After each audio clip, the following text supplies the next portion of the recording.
Hi, everyone. Ooh, that's loud. I'm Liz Farrell, Artistic Director of Painting, Drawing, and Printmaking. Welcome to our Anderson Ranch and our Summer Faculty Lecture Series. I want to welcome our virtual participants watching tonight as well. Before we begin, please silence your cell phones. Tonight we're going to hear from two artists back to back, and following their lectures, we'll hold a Q&A to give folks the chance to ask questions. To begin, Anderson Ranch would like to acknowledge that our campus resides on the traditional ancestral territory of the Ute people, who've called the Roaring Fork Valley and beyond home for over 800 years. It's an honor to introduce Letha Wilson. Letha currently lives and works in Brooklyn, New York, and Hudson, New York. She earned her MFA from Hunter College, and residencies include the McDowell Colony, University of Nevada, Las Vegas, Skowhegan School of Painting and Sculpture, the Yaddo Foundation, Bemis Center for Contemporary Arts, and the Headlands Center for the Arts. Wilson's work has been featured in recent solo exhibitions at Richard and Dolly Mass Gallery, SUNY Purchase, Grimm in London, Amsterdam, and New York, Higher Pictures Generation, Brooklyn, New York, Anderson Ranch, and Aspen, Colorado, the Center for Contemporary Art and Culture in Portland, Oregon, the Cordova Sculpture Park and Museum in Lincoln, Massachusetts, and Gallery Christophe Galliard in Paris, France. Please join me in welcoming Letha Wilson.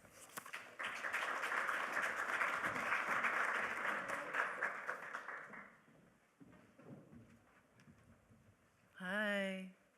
You guys are sitting so far away from me. What's wrong? It's all good. I won't take it personal. Okay, I gotta try to. Okay. Excuse me for one sec. Okay. I'm gonna try to go fast because I sometimes talk. Hold on. So, hold on one sec. I gotta set a timer.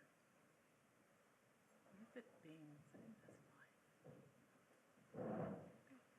All right. So, thank you for having me. This is my 6th year teaching at the ranch, 5th in person. Thank you, Liz, because you got me here in the beginning. I grew up in Colorado. I grew up in Greeley. Well, actually, I was born in Hawaii, but we moved to Greeley when I was 4. So I spent a good part of my life in Colorado. I still kind of think of it as home. So something kind of new I added to my slideshow is showing some. I liked how from the lectures on Sunday there were some photos, childhood photos. So my dad was very much into nature, hiking, fishing, slow sports. We never skied, and we had a little cabin up in Estes Park. We would go up there regularly, and starting when I was in about 6th grade, we would take these backpack trips always in the state of Colorado, that were pretty, going very deep into the wilderness. And there'd be cameras passed around with the family. My dad would pick the best one, and that would be framed on our wall. So I think this was one of the winners from one year. And so I always say, like, growing up, my family photos were of mountains and trees. There were no people on the walls. And it was kind of funny how these photos were sort of like, it didn't really matter who took them. So this was the one my dad took, of me and my mom. So I went to Syracuse University for undergrad. I basically left home in 18, moved to New York, and I was a painting major at Syracuse. I was already interested in work that didn't really fall into a neat category. That I was interested in work that could be painting and sculpture, that could be photography and painting, and that program allowed me the freedom to do that. And then I moved to New York City, and a year later started grad school at Hunter College. So I started using these photographs from home, from Colorado, in my work, landscape photographs, and thinking, like, in this case, it was whiteout that I painted on it, could an image be an abstraction and a representation at the same time? But at the same time, I had a job building walls for galleries and worked for galleries hanging work, and was really drawn to sculpture as a viewer and excited about the possibility of working with scale and work that really enveloped your body. So this is like a little image of a piece I made in grad school that was a waiting room I built in my studio. And then this is the first photo sculpture that I made. I call this series of extrusion, where it's literally, this is a photograph actually of my mom and dad, and their forms are kind of extruded out of the wall onto the ground. So this is one of two photo sculpture pieces from my thesis show, which was in 2003, believe it or not, 20 years ago. So I saw this, I was interested in the fact that the galleries were listed as photo and other, and I never understood why. To me, photography was just another tool and medium. And could a landscape photograph be contemporary? Could it be more than just a calendar image? So those are the things I was interested in. And I made these two large pieces. And I continued that series for a few years after grad school, but they were quite time-consuming and expensive, and I didn't like working with styrofoam. So I'd like to say that I was getting rejected from a lot of artist residencies, so I did a residency at my parents' house in Colorado, and my mom sent me an acceptance letter in the mail. It's actually it's the sweetest thing. It's like on marbled paper, and it's like, "Dear Letha, and then it's like, anyways, you should check it out, but I just needed to get out of town and kind of sit around reading books and doodling and stuff. So I did that for a few months. And it really helped. When I came back to the city after that, I went back to the darkroom because I knew how to print color, and I already was shooting film. So somehow printing the photos myself made the material less precious. And I also started working with materials I felt like had a relationship to the landscape, but also to architecture and the city. I'm living in New York City at this time. So this sort of contrast. So also a little bit more of a kind of whimsical or poetic relationship between the image and the forms. So these are some pieces I made around that time, like 2005 or so, I would say, or 6. Also thinking of the image, like this was sort of like as if you were shooting an arrow through a paper, and how would it behave, and would it fold forward or backward, and then could I create that form out of wood? So now I'm gonna, that was sort of chronological. There's a lot more stuff here. I'm trying to go fast. But thinking about the photograph, the surface, how I was taking photographs changed. It wasn't that I had something I was looking for. It was that when I'm out there shooting, almost anything could be a potential image for my work. It could be a pile of rocks. It could be a beautiful vista. So that kind of opened up how I shoot, that I basically need to go out there and be very present and sort of gather all that I can. And thinking about the surface of an image, this is dipped into cement, and the cement cracks off. These are put face down in cement, and the emulsion gets removed. Thinking about the frame, what if the work's coming out of the frame? This is called granite tumbler. Thinking of the frame as something it's pushing against. This is vertical horizon. And this is actually I love that it's super large. The piece is like this big. It's super small. But that's also something I like about working with photography, the scale possibility of a scale shift. I've made some artist books, and I really like that intimacy, but there's also later pieces you see that get quite large. This has some cement in it coming out of the frame. And how is the photograph held to the wall? In this case, it's being held up by a piece of wood. So this was a really beautiful photograph I took. My ex-boyfriend gave me a Yashica medium format camera. This was one of the first photos I took. This is at Rabbit Ears Pass. It's a really beautiful place where I go snowshoeing. My parents moved to Craig also when I went to college, so anyways, it was so pretty, this photograph. I printed it, and I didn't know what to do with it. I was carrying it around, and then I had this idea of just like punching it in the face. And so the piece is sort of a singular cut in the wood, holding it up and also kind of destroying it. And that was sort of the moment it was sort of finished for me. So it is this frustration with the image, like a longing for these places and of kind of being, transfixed by the beauty, but being frustrated at the actual photograph for being flat and lifeless. So thinking of how an image is held to the wall, this has a hole in the wall, and there's a piece of 2x4 that's pushing the photo into the wall. A larger version of that idea, 12-foot tall piece of wood. So all that experience of me building walls for galleries and installing work really led me to think about how we take for granted a wall is an endpoint and final, and a small gesture such as just cutting a hole and disrupting that plane can be very jarring. Slotted sunset. I've done some iterations of this. It's basically 2 slices into the drywall, and the photo is kind of pushed, the edges are pushed into the wall. So how's a photo held up? The giant piece of wood. This is a gallery in Washington, D.C. that Cats in American University that is round. Why would you make a round gallery for artists? It's so rude. So how am I gonna hang a piece up there of $500 to do the show? So anyways, I like this idea of this sort of, it's also a nod to a Charles Ray piece, which is a nod to a Richard Serra piece called Prop. So it was a single piece of wood. Also, this wood at the end of the show came back and became rafters in my studio. So they're there now, holding lights. But something like this only exists for the show, and then it comes down. How's the photograph held? It's being, I actually poured a concrete column around this photograph, so it's being embedded in this column. Sort of the combination of the fragility of the print and the power and strength of the concrete, and can these things coexist? A steel I-beam pushing a photograph into the wall. That I-beam is 8 feet tall. And thinking about the back of a photograph, what about the back of a photograph? This is, I would call a drawing. It's a pretty small piece. There's a piece of paper on the back.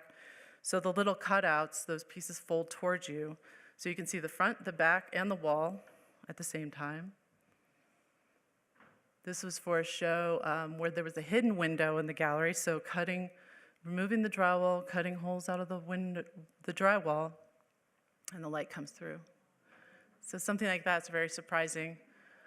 Even when you're looking at it, the sort of draft of air that comes through, I really like those moments.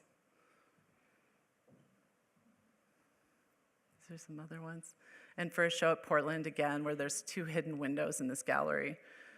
So I love situations where I can have a site, be able to make something site-specific, spend time at a space. I love cutting holes in walls or getting kind of intimate with the architecture of a space. What about the surface of an image? Something as simple as folding and unfolding an image. This was kind of an early piece, and again, I would consider this a drawing where it's folded into a paper airplane, then unfolded. Hug.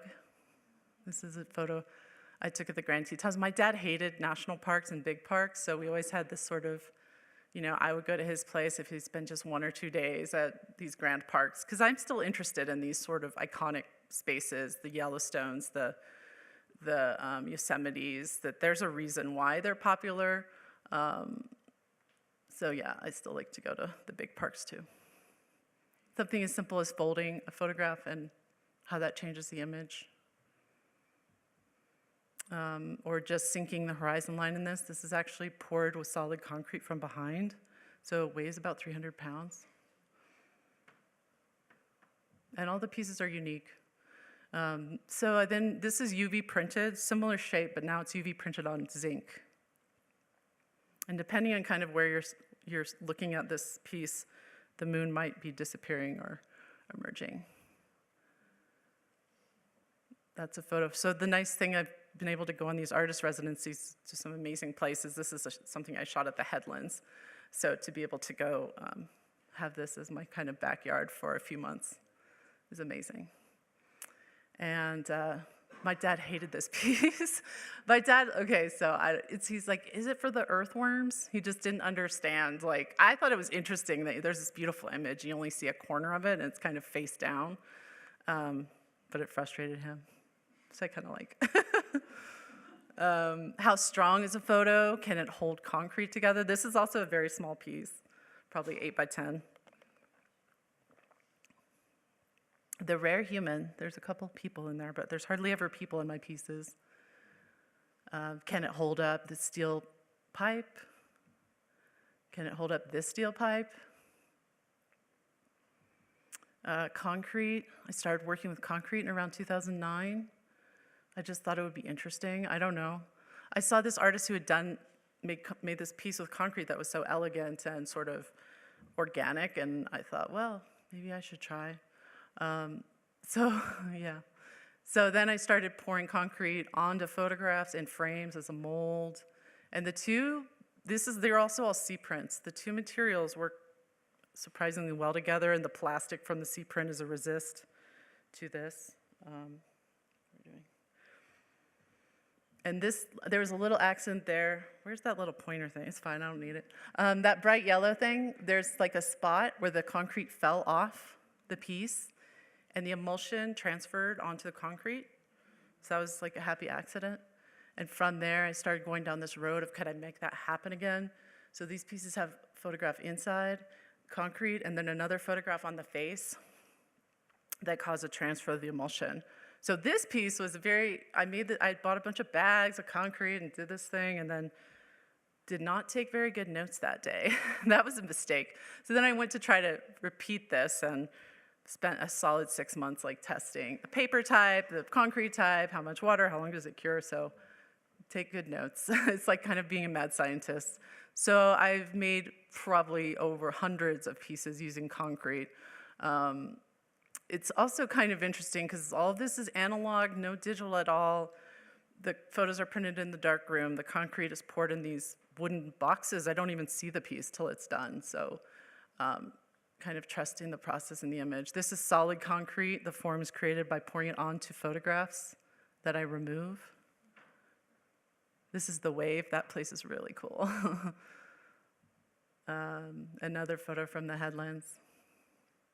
I'm really like getting deep with this material and kind of understanding how it works and not understanding how it works. I think some of that is like photography is kind of magical, like I still don't understand it. And similarly to concrete, it's sort of knowing enough but not knowing too much about it. And these are some of the largest ones that are concrete. So then bringing in the frame. This is from Bryce Canyon. Adding steel to the frame. I just got really into metal. So at these points, I was having someone fabricate these frames. I like the rest of it. Now this is UV printed. So UV printing, so also this is very cool because I'm teaching at Anderson Ranch. We now have a small UV printer in the Fab Lab. So it's this opportunity for me to actually work and the students can print in this fashion, which is a pretty new technology. Ink is sprayed down into the surface and cured with light. So you can put anything. They have Pop-Tarts that people printed on up in the Fab Lab if you want to see that. Teddy is on a Pop-Tart. This is putting the entire concrete piece through the UV printer. And then this is COVID and like going back to an idea of adding color to the concrete. I don't make as many concrete pieces anymore. I think I just got more into metal. But I still enjoy it. And now thinking of scale, like the large pieces. So what if the architecture of the gallery was the push through the image? This was the first large scale piece that I did at Bemis, Center for Contemporary Arts, and the curator invited me. It's called Ghost of a Tree. And they built this wall for me. And then Moonwave.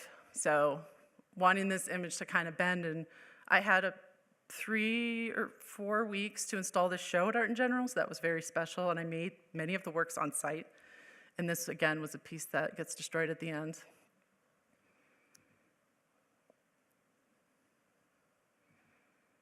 And another piece that slots in to the gallery wall. This piece can travel elsewhere. And this is what the office of the gallery has, this little nibble in there. And then this is my first permanent commission. This is at an elementary school in Brooklyn. UV print on dye bond. So that was a very cool project and very time consuming. So yeah, sort of like as years go now, there's these sort of longer term projects that happen. And I like this sort of simple geometry and the cut and the fold and the tongues, all kind of moves I do in my work anyways, and to translate it. And I actually had to teach myself how to thermoform the acrylic to make these shapes in a detail. And then finally, outdoor sculpture. So I kind of went big with my first outdoor sculpture with UV prints. It's printed on Kunc steel. This was at DeCordova Sculpture Park.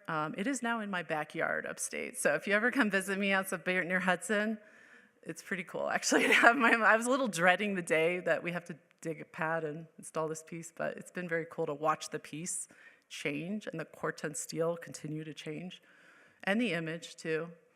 So these are pretty large pieces, 8 feet to 10 feet tall. This is right when it's installed, so it doesn't have the rust yet. This is at the Rochester Institute of Technology.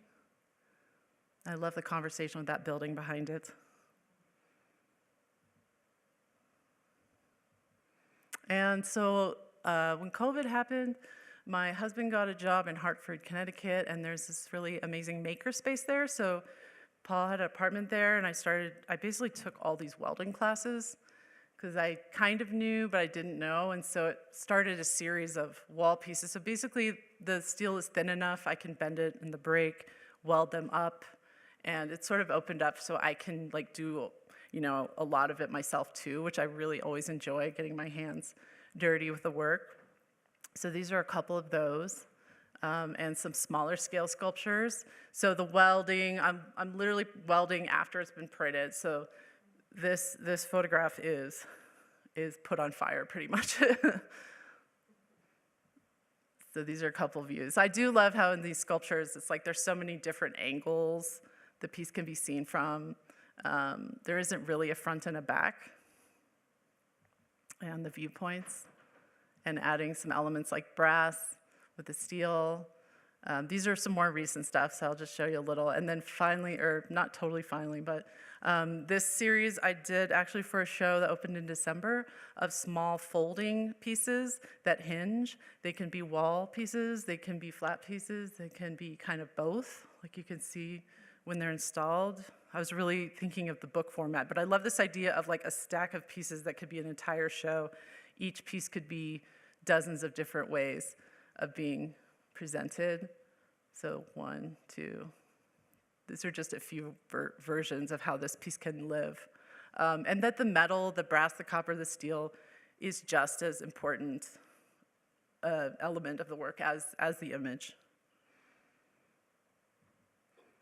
So here's just a couple of these. Copper. And lastly, I'll put this one in with me in it. This was a large site-specific piece to finish up a residency I did at SUNY Purchase. And I cut this giant section of wall out and sort of had this. And that's from Antelope Canyon, which is such a beautiful place. Very hard not to photograph it well. And if you kind of stand underneath it, you can kind of look up, and there's actually a skylight above, a window up high. So the light kind of creates also this pattern on the ground. And that's it. That's my last image. Thank you.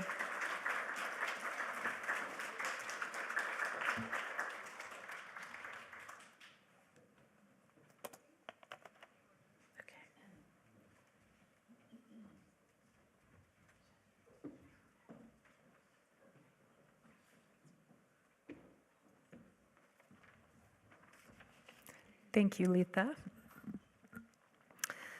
It's an honor to introduce Karen Kunc. Karen has exhibited and sold her artworks around the world in her more than 30 years as a professional artist. Renowned artist, teacher, and mentor, has established her reputation internationally in woodcut printmaking and book arts, both as a producer and teacher. Kunc is the Willa Cather Professor Emeritus and Professor of Art at the University of Nebraska-Lincoln, where she taught since 1983. In 2013, Kunc founded Constellation Studios to pursue and pass on her passion for print, paper, and bookmaking. Karen established this creative gallery, workspace, and professional classroom in a refurbished and historic building in Lincoln, Nebraska's Antelope Valley neighborhood. Among Constellation's presses, type shop, wet paper studio, bookbindery, print and book collections, and mixed-use spaces, Kunc serves as a mentor, artist, curator, and community organizer, aiming to develop young artists for careers and cheer culture.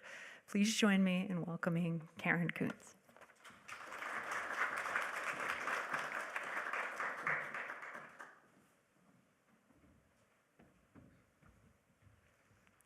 Okay, thank you.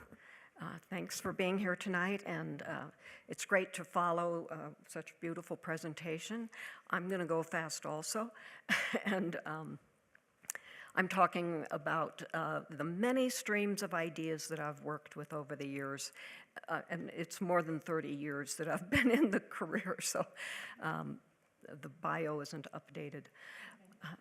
So there's lots of different directions that I'm going to show you and talk about it tonight and go pretty quickly with this. But I did add up how many times I've been to Anderson Ranch. It's 13 times as teaching as well as doing artist residencies a couple times. So it's been wonderful to be here and always important to come back and to be part of this community, engage with great students here. So, of course, I grew up in Nebraska. I'm still there. I'm primarily returned after my master's degree at Ohio State.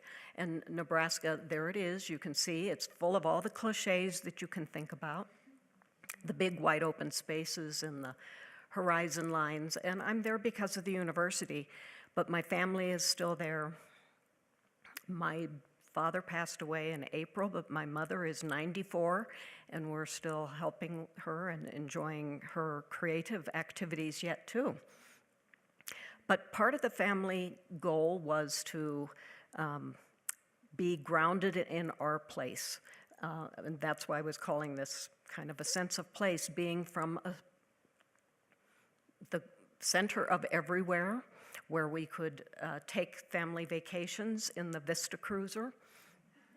And we would go to the national parks, we would do all kinds of camping and hiking, all those activities. Here I am with my sisters in our Czech costumes. So kind of knowing where we're from and our background, our sense of place, and how it extended out into the landscape by these family vacations, driving across the country and getting a mental map of all of this vast landscape. And my parents were rock hounds, so we were always having a goal, a quest. We had to go search for Indian petroglyphs and petrified fish in Wyoming and digging up petrified logs and canoeing in the boundary waters.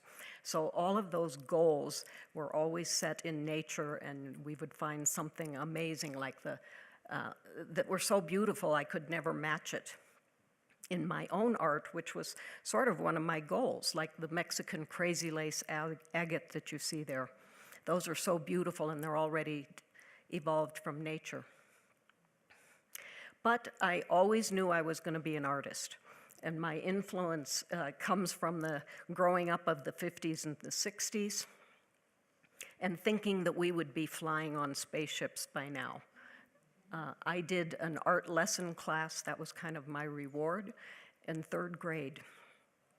So that's one of the painted fabric pieces that I made with the nun holding my hand, and we painted through wax paper stencils. So it's similar to what we're doing now in the print studio. One of my first jobs in high school was to work at a Halloween costume silk screening factory. And that was an art job. So this costume is similar to what we were printing.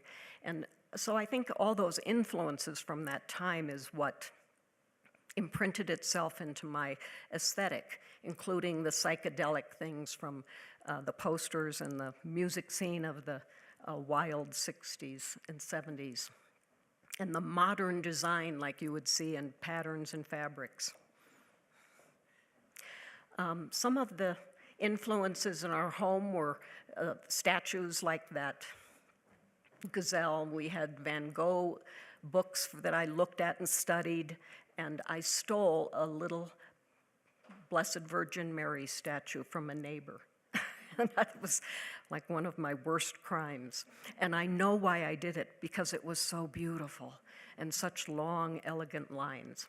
My parents were jewelers, and so that's why the idea of collecting the rocks became important, because then it gave us something to do with all that nature that we engaged with.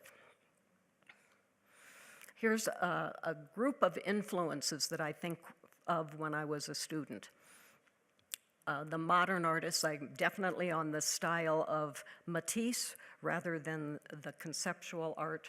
So beauty and color and patterns, all of those things from the modern artists were really influential, including the woodcut artist Carol Summers, who was on the cover of the Printmaking Today textbook that I had as a student. So wood blocks were already present in my education. And I cite several directions that are very influential in my work. You can probably identify these as you look. Certainly the German expressionist woodblock prints, like you see on the left, and the Japanese ukiyo-e woodblock prints. Both of those directions are blended in my aesthetic and how I work with the woodblock. My other influence all these years has been the work of my husband. He passed away 4 years ago, but he was a glass blower and did beautiful glass that I think we have a similar aesthetic. And we would always be supportive of each other rather than any critical discussion. It was always very beautiful and influential to each other. Here's some of the works that I did in graduate school. I rarely ever show these, but it still looks like my work even yet today. Etching, silk screens, things that were sort of abstract already. I always had an abstract language. I wasn't interested in representational work. And these are more akin to the works that I'm doing now, colorful woodblock prints. Lots of layers, and this is what we're doing in the workshop here. So you can see the titles there, I hope. Sometimes I forget what the title is, and certainly I can't remember the years anymore. There's so many things, and they cross-reference across many dates. And what happens in the studio? Actually, I can go over some of that. And I've had studios in all kinds of situations. Garages that were reconverted, basements, second bedrooms, and my studio now at Constellations. But you see me in high school there on the upper left. That's where I'm in my ugly duckling stage.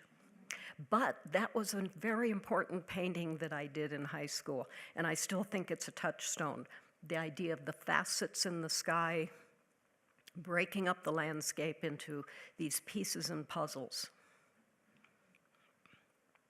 Here's Constellation Studios. It is a renovated building built in 1910, and it's something that I could afford in Lincoln, but it was completely gutted and renovated. So like Liz explained, it's a community studio, community access, artists in residence come, and I teach workshops there. Beautiful space, and all my printing equipment is in one place now.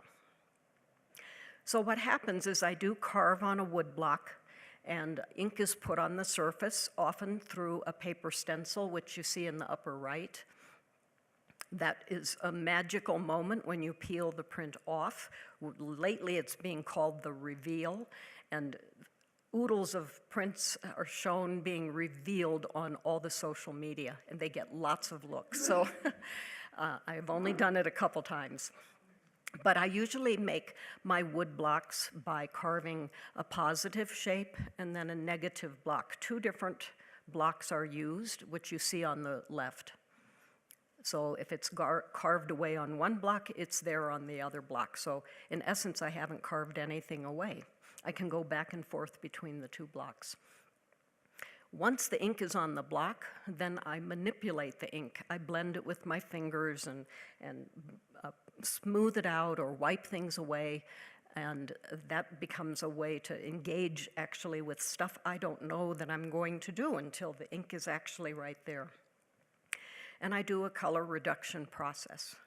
So I carve and print and destroy the block in the making, which is another reason I don't know exactly what's going to happen. And actually that works really well for me. I don't want to have it all planned out. I need to have that evolution and engagement and response, and it calls and responds back and forth for me. And I actually study the works at all of these intermediate stages. So here you see some examples of a couple prints in the middle process. They don't look like very much. They're not very rich yet. You see it lying on the bed of the press there in a kind of aerial perspective because I can stand on my balcony and look down into the print studio. Here's an example of all the different stages used to develop this print, and all the different blocks and stencils and layering and development. It's actually something I never document. So here, one time I actually did all those images. The print is pretty interesting because I printed front and back and even created an illusion of the colors coming through the paper itself. And while I'm printing, I'm making additions, more than one. You're going through all the effort. It makes sense to print more than one, and I use it for additioning, to share the print, sell it, send it away, give it away, trade. There's kind of a gifting attitude about making prints. You know that there's a purpose for all of these impressions. So this is a whole set there. I think that I begin my work by studying and my interest in the bare elements of art making. And for me, that always begins with drawing. It was great to hear that JJ, was that his name, that said something about drawing as the core. It's the beginning. For me, I have to doodle. I have to draw, and these are all very tiny little sketches. That's what you see on the left. And then from those sketches, I enlarge it to the full size of the image that I'm going to work on. So I draw it in just black and white. I never do color sketches. I don't want to know what the colors are going to be until I start printing. But that has a real strong graphic nature to it. I see bare shapes. I'm analyzing them. I liked your term of the flap coming out of a shape, and that's sort of why I was playing with those shapes on that side. They have kind of an elemental quality and geometric interplay, but also the geometry can turn into something and suggest things out in the world, like the stack that looks like building materials. And I'm very interested in patterning and how patterning is in nature, it's in human design, it's in materials.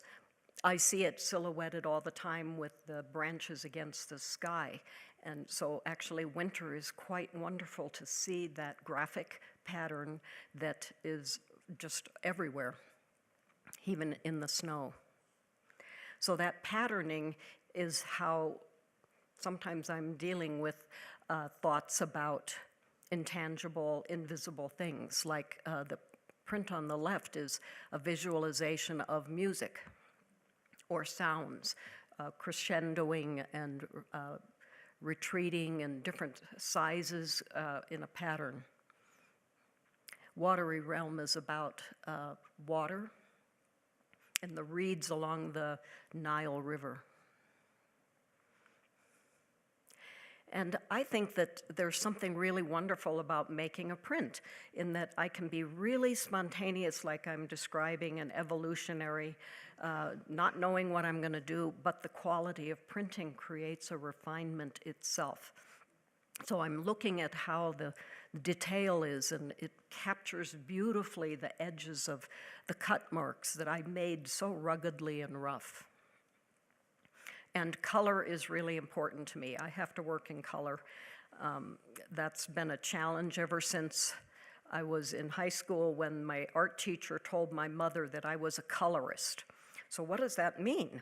I've still struggled with that all these years, and of course I have to deal with color and make color do the full range of emotions and tones and delicacies and strong impact. All of that is what happens with looking at color all day long while you're printing, because it might take 8 hours to do one stage of making a print. So I'm looking at those color palettes the whole time and thinking about color, having it immerse into me. Then I work on wood. What are the materials that I use? And those have always affected my content and the ideas that I see around me. Wood in use in practical ways, like fences.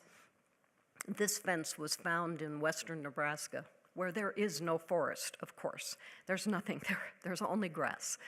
But to save even those little leftover pieces to make a fence, that's what my sketch is about. So wood has always entered into my imagery, kind of a truncated tree, a ghost branches that almost look like arms, the sacrifice that the tree is giving, or the effect it has by weathering. Here it's a fluid because it's very curvilinear on one of these images, and the other it's very geometric and kind of structured and trimmed and curtailed by human actions.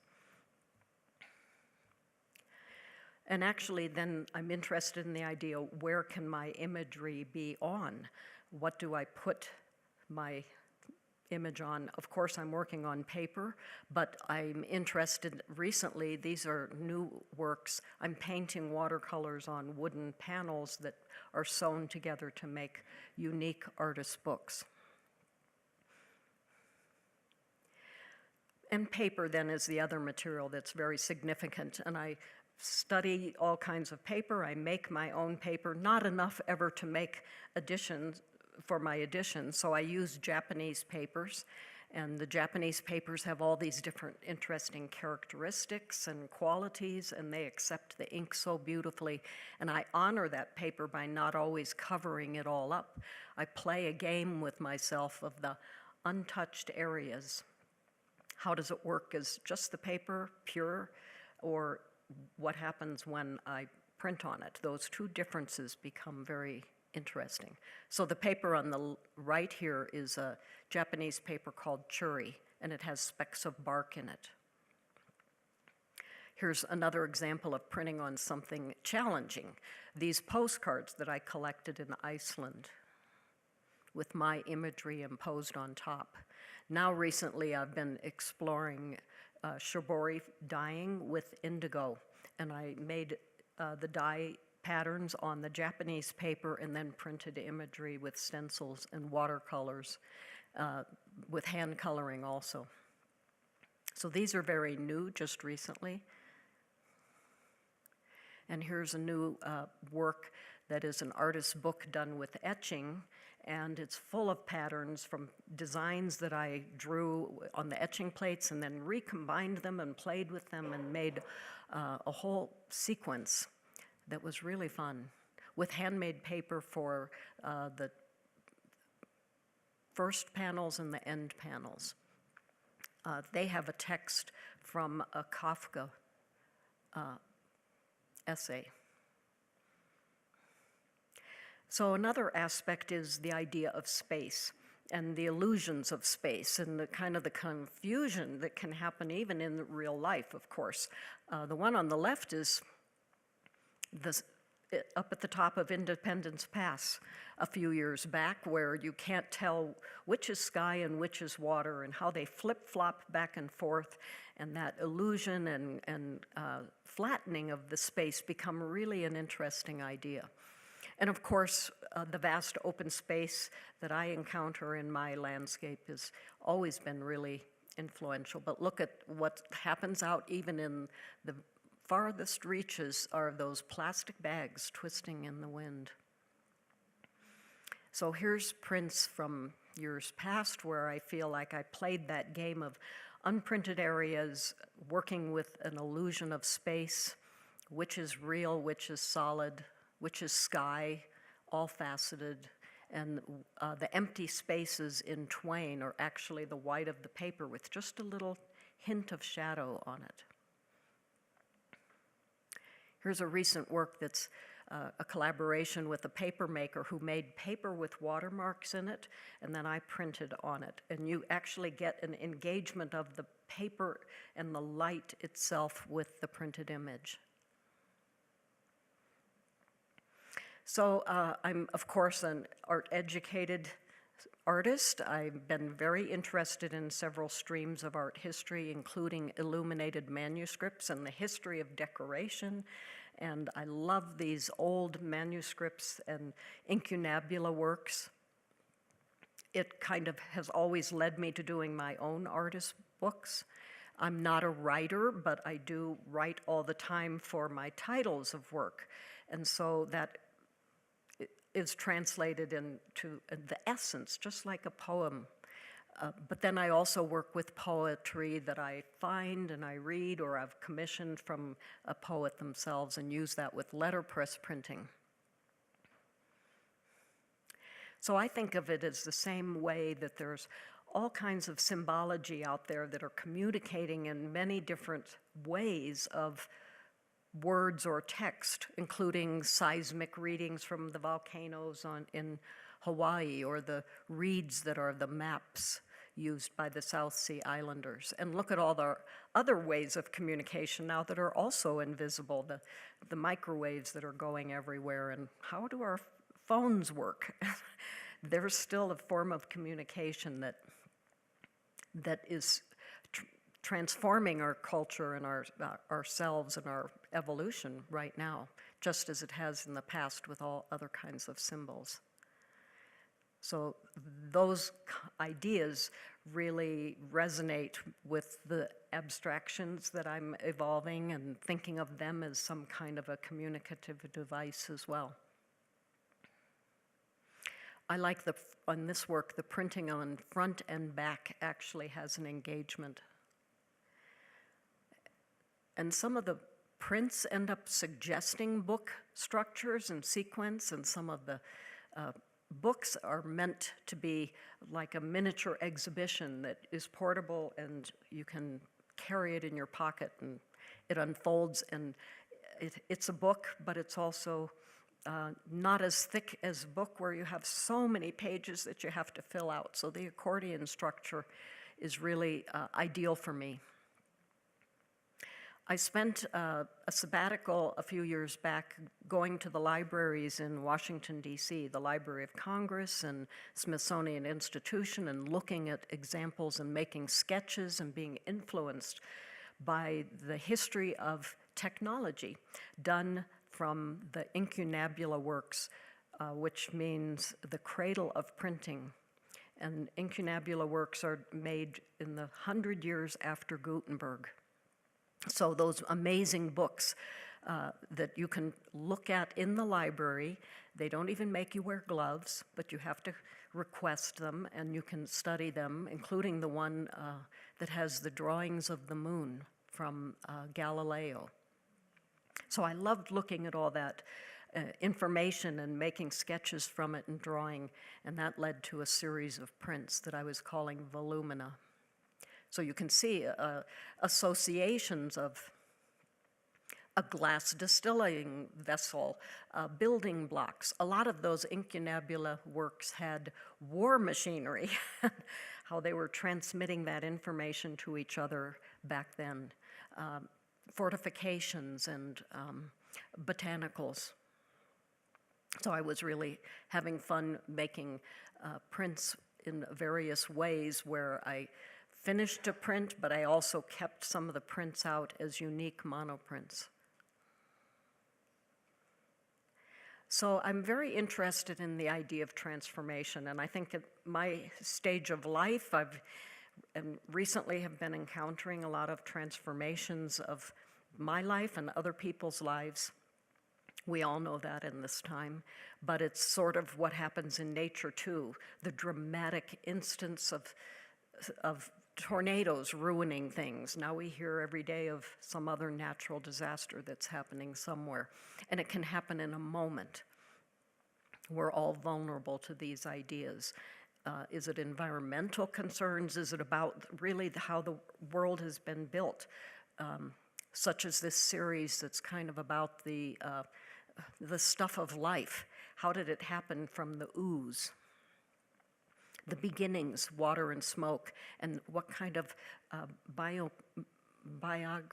biology evolved out of the essence. What do they call it? The primordial ooze.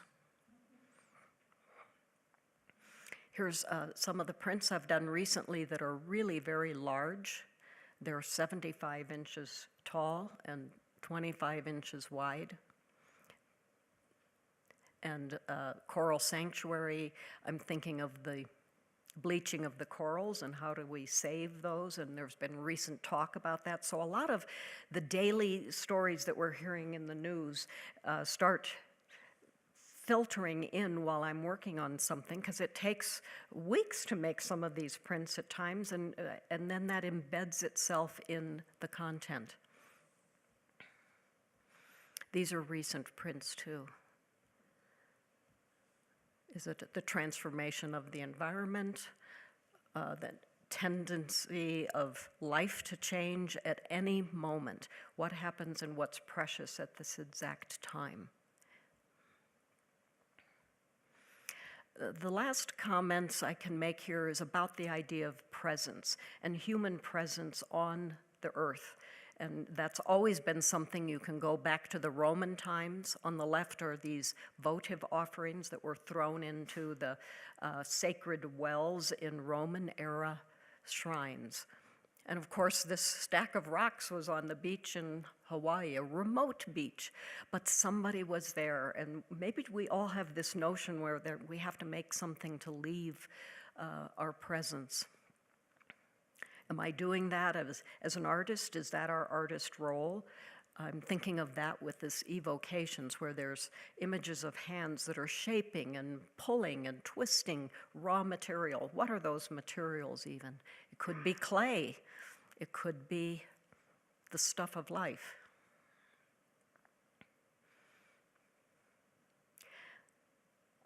Comparing human-made things and nature-made things is something that I've really enjoyed playing with over the years. Sometimes the human sides are always the geometric structural forms, and nature then has more organic and fluid, flowing, as well as some of these ideas of how is a pearl formed. And actually, you know it's by irritations of a material in the oyster. So those irritations can actually produce something wonderful. So this series is very recent. This I made after the passing of my husband, and I'm not really trying to make a memorial. That seems kind of not my style, but I'm thinking of the moment of waiting. And we've all gone through that time of transition and waiting. What's going to happen? What happens on the other side, where the theatrical sense of these curtain landscapes have kind of a tension to them and a beauty. And I think they're really about that idea of wondering what happens next. These are recent prints that I just did this summer. I took a trip to Germany in July, and I made the print called A Cluster. So these are similar to prints that we're doing in the workshop, and you're all invited to come and see what we're doing down there as well. And it's been wonderful to share this series of works with you. Thank you very much.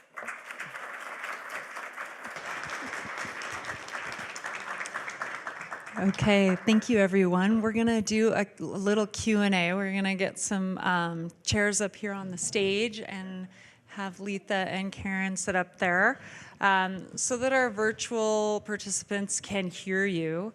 I just would love it if you raised your hand if you have a question, and I will bring the microphone around, and you can take the time to ask. So. Sorry, Letha. Does anybody have any questions? Oh, we got one back here.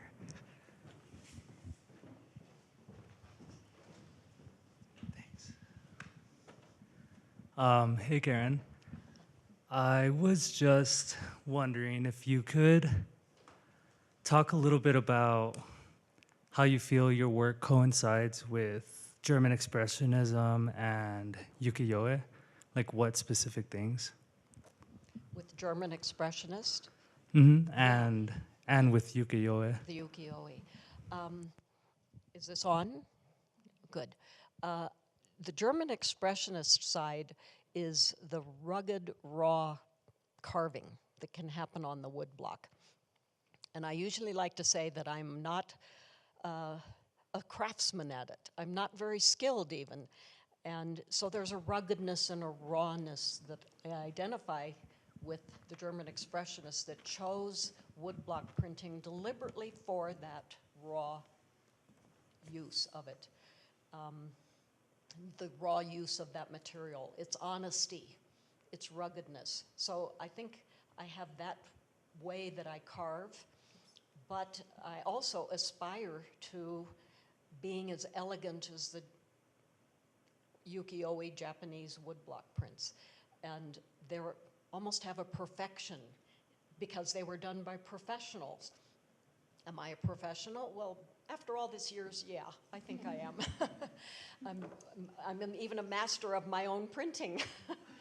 But I also am not a perfectionist. I try, and I don't actually have that ability to be a perfectionist. I try, and I'm not. So, but I emulate many things that happen in the Japanese prints, the delicacy of colors, the passages. So those two things actually come together in my work, and I think that's a really interesting aspect that has fascinated people, including, I think, the gradation blends that make illusions of shadows.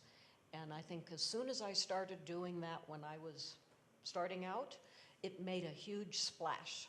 I won prizes in competitions and stuff. Oh, I better keep doing this. But it's done for all these reasons of the illusion that it makes. Is it flat on the paper or is it in? That's why hearing you talk about that illusion, the game playing is so fascinating that can happen on the print or the making or the flatness. Does that help? Yeah. Thanks.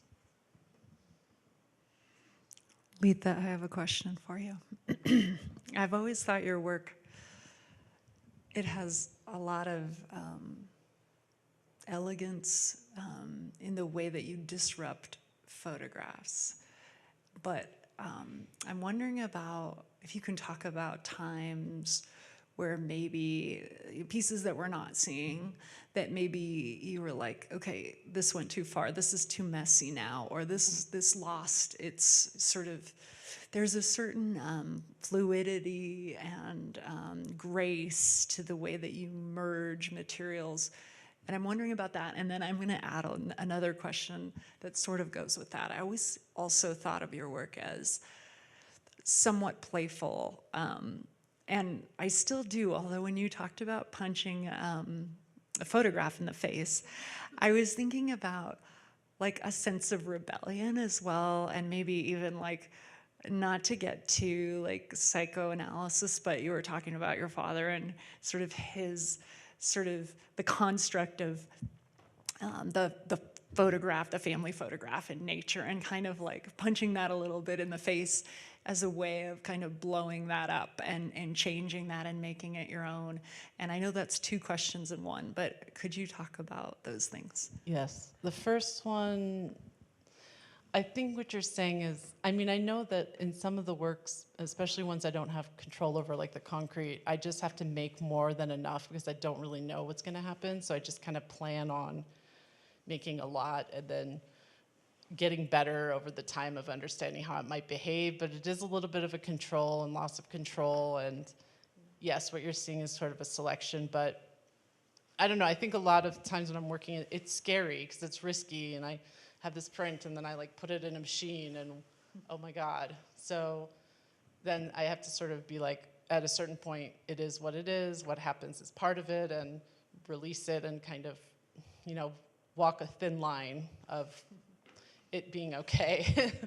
And I think to the second part, yeah, that's interesting. I guess, yeah,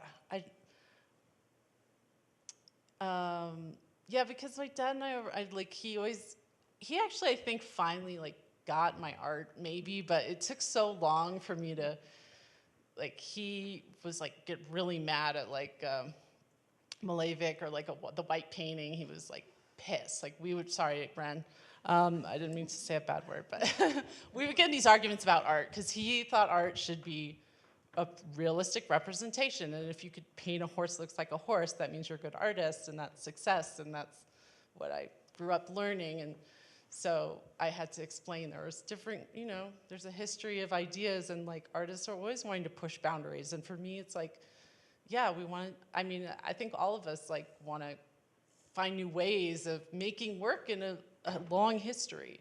So I don't know, but I think like that's why painting for me I felt like I had too much baggage. And photography, to me, was sort of an interesting area that was maybe a younger medium that still had all these rules that felt very old-fashioned. Like painting had already gone through all the throes of, you know, breaking its boundaries, and photography felt like, why haven't we tried all these things with photographs? Like, there's so many things to screw around with photographs, like, you know, so it felt like this opportunity to expand. I don't know if I answered your question, but. Yeah, you did. And painting does have that baggage. I feel that. You got baggage, girl. I do. But I'm with you. Thank you. Any other questions? Okay.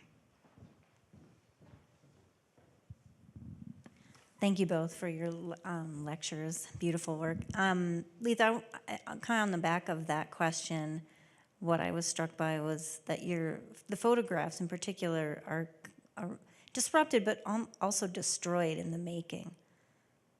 And there's one in particular where you were using, I think it was in New York, you put the photograph sort of around a column. And you said that it was destroyed when you took it apart, but how the heck did you get it on there in the first place? Great question. So art in general had a very small elevator. Couldn't fit really anything in it. So I built it like a ship. It's an Italian bending poplar. And so I had the like ribs, CNC routed the shape, and then like sheathed it with bendable wood, and then drywall mud joint compound, built it kind of like a wall. Because I felt familiar. I mean, I went through all this, how am I gonna do this? Should it be metal? Should it be this? And I was like, I know how to work with wood. I know how to build walls. And I felt like I was comfortable doing it, kind of doing the math. The funny thing about that piece is I go to start making it, and I drill a hole, and the column was wood. I thought it was cast iron because all the other floors of that building were cast iron, so I was really shocked. It turns out that the top floor in those Tribeca buildings were made out of used ship masts because it was for some reason for fire protection, and I was like kind of blown away because I was like, oh my God, I'm literally making this ship mast to do the ship mast. So at the time I had this moment where I was like, because it's really beautiful wood, I decided to leave it white because I thought it made sense with the piece, but then the column in the front of the space I sanded down to its raw wood, and you could see sort of this beautiful texture. But it was something, I love those coincidences that happen in space when it's like, and you know, that piece only existed in that space, so it kind of goes back to me taking these images in nature of a fleeting moment where the weather conditions may change, where erosion may change, and we'll never look like that again, I might never be there again. and that same sense of the work being also an experiential moment, but that can be also photographed. So then the image of that piece goes on. Anyways, I don't know if I really answered your question, but in a long way, but I did because I explained how to make the piece, yes. And then the print is on adhesive vinyl, and I did it in sections, so the seams would be roughly where the columns were, and I like hand mounted it. Well, thank you both very much. Thank you.